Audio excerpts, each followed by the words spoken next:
What's up, guys? The name's Epic Reels Gamer X, and welcome back to the channel. Today we'll be playing this interesting, weird kind of anime girl game called Doki Doki Literature Club. Make sure to like, comment, and subscribe. And if you can get to 3 subscribers, I'll do a $25 V-Bucks giveaway. Now let's get right into the video. Doki Doki Literature Club is a dating visual novel made by Team Salvatore, where you interact with 4 girls, Yuri, Sayori, Natsuki, and Monika in the high school's literature club. On the surface, this seems like your standard, typical visual novel, with its adorable art style and kind of charming characters that you can pick apart with their unique designs. However, there lays a hidden edge to the game, so to speak, that allowed it to burst into popularity during 2017. This explosion into popularity, I feel, is well deserved, as Doki Doki Literature Club is one of the best examples one should strive for when it comes to incorporating metafiction. Metafiction, or other times called meta-narrative, is when a piece of fiction refers to the fact that it knows that it's a fiction while engaging with it.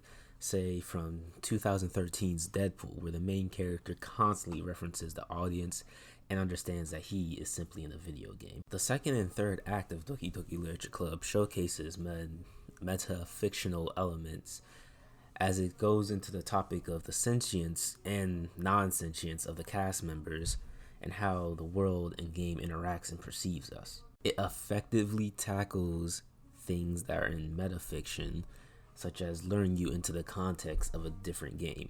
Everything about this game is cutesy, artsy, and it's pretty standard of what one might think when they come into playing an anime game, as some people would describe it. And it lures you in expecting something very wholesome and pretty normal, but then after it builds up its own world to you, that's when it starts to strip it away from you. This is important to know, as many meta-narrative or meta-fictional games often jump the gun and kind of kill the momentum that they were building up with immersion to just give away that, oh, the game is aware of you. Boo, spooky. But honestly, that only really just negates any possible immersion a player could have had and kills the entire thing, and can often leave some games in the dust, leaving them to be forgotten.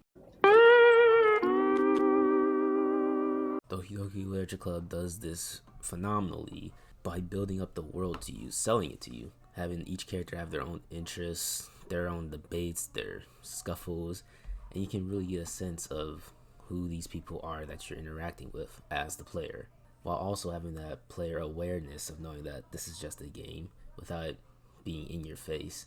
The context of this actually ties into another factor, which is that metafiction doesn't have to just be stricken to games, as it might be more well known to being a game feature. It has also appeared in many movies, 2 of which by Wes Craven, Wes Craven's New Nightmare and Scream.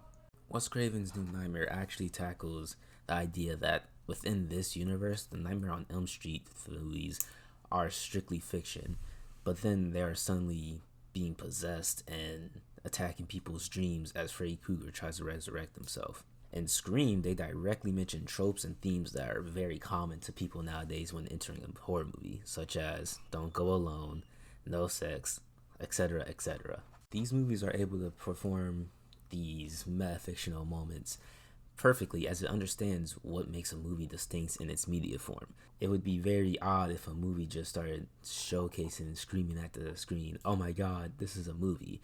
No, it incorporates it well within the story, which is what most people go to a movie for. Switching this over to a game sense, Doki Doki Literature Club really truly embraces the fact that it's a game when it starts to manipulate everything you are able to do and limits you, as you are no longer omnipresent in a way, being able to retreat to old save files or just close the game whenever you want and just reboot it, and it starts taking those abilities away from you as things get more and more disturbing. In the third act of Doki Doki Literature Club, it fully embraces this key fact of doing metafiction when Monika reveals the fact that she's aware of the game's universe and that she's limited in it, until she finally just deletes all the other character files. It's Natsuki and Yuri making it so that she's the only potential love interest that you can choose from. She then completely changes the background setting that you're in and strip what previous control you had of retreating to an older save file, closing the game only for her to just still be there just staring at you, very limiting your control over it,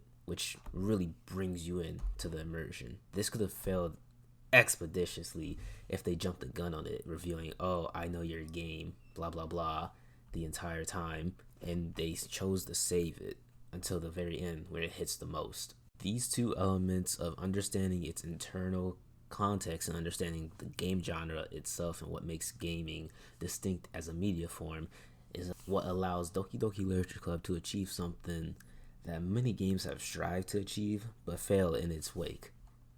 And that is making a genuine connection between the game world and to the players. A lot of this game could have really fumbled if I didn't care. I actually grew to understand and even have some of my favorites when it comes to the cast members, whether it be the shy Yori, or the brash Natsuki, or the warm Sayori, or maybe even best girl Monica. The world was built up for you to love, which is why it hits so hard when it starts manipulating it, as you feel a personal attack in a way of them changing up stuff you liked about the game. And that's why Doki Doki Literature Club is one of the best pieces of media in the metafiction genre. Well guys, looks like the epic gamer riz works once again. I got myself a girlfriend now. Well, that's all for today, guys. Thank you so much for watching the video. Please comment your favorite part of this weird... Honestly, I feel like it was only an acid trip. Make sure to like, comment, and subscribe. And I'll see you guys next time.